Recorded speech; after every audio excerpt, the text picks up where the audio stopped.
Welkom by Deeply Rooted Online Ministries. My naam is Toetjie en dit is so goed om met julle vanmôre saam te kan kuier en ons gaan 'n bietjie gesels oor gebed. Baie mense vra vir my, hoe bid ek? Waaroor bid ek? Wat doen ek? En dit is okay, want ons almal het daai een of ander tyd in ons lewe begin. Nou kom ons kyk na Filippense 4 vers 6. Dit sê, moet oor niks besorg wees nie, maar laat julle begeertes en alles deur gebed en smekinge aan God bekend word. So jy gaan alles wat jou pla, dan sê jy, Here, hierdie dit en dit en dit en dit pla my, ek gee dit oor vir U. Die woord gebed hier kom van die Griekse woord wat prosesje is. Dit beteken om 'n diep persoonlike verhouding, 'n verbinding met God te hê, in 'n persoonlike verbinding. Daai verbintenis, daai kommunikasie, gebed is kommunikasie met God, dit is maar al wat dit is. Gebed is nie net praat nie, dit is 'n verbintenis met God. Die oomblik wat jy sê, Here, hoor my, Here, help my, dan luister die Here. Jy is nie afhanklik van wifi sein af nie. Dit is, ek sê altyd die eerste SMS wat ooit uitgevind is gebed, want jy is in direk verbinding met God, sonder enige wifi of sonder enige iets anders.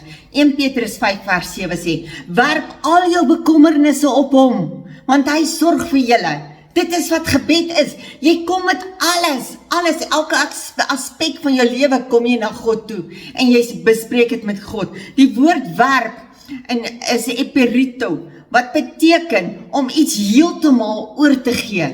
Iets heeltemal oor te gee. Nie vas te hou en te bid nie, maar iets oor te gee. Dit los te laat. Bid en los te laat. Dit is wat ons bedoel.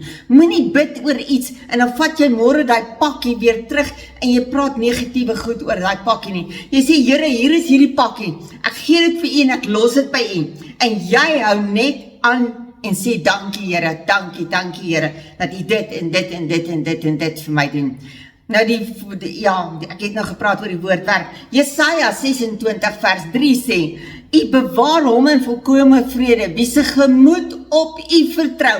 As daai angs en daai vrees om jou 'n warbel om jou is, dan kom jy en jy gee dit vir die Here. Shalom, vrede hier, shalom is vrede, dit is heelheid, dit is rus, in elke omstandighede is dit rus, want niks sal jou ontbreek nie. Vrede is alles rustig, wanneer die vyand kom en jou gedagtes so bombardeer, dan sê jy, los my uit, die Here gee vir my vrede. Psalm 94 vers 19 sê, as my gedagtes binne in my vermenigvuldig, verkoop U vertroostinge my siel. Selfs wanneer jou gedagtes 'n warbel raak en die vyand bombardeer jou met verkeerde gedagtes, bring God se rus binne in jou gedagtes. Hierdie is die grondgebied van ons en dit is ons gedagtes. Selfs wanneer jou gedagtes in 'n warbel raak. 2 Korintiërs 12 vers 9 sê, my genade is vir jou genoeg. Genade, charis, wat beteken God se krag wat in jou swakheid werk. So al voel jy kan nie meer nie, God werk in jou swakheid. So ek wil jou vanmôre los met die gebed werk nie omdat jy perfek bid nie. Gebed werk omdat God luister. Shalom en vrede, sien julle weer.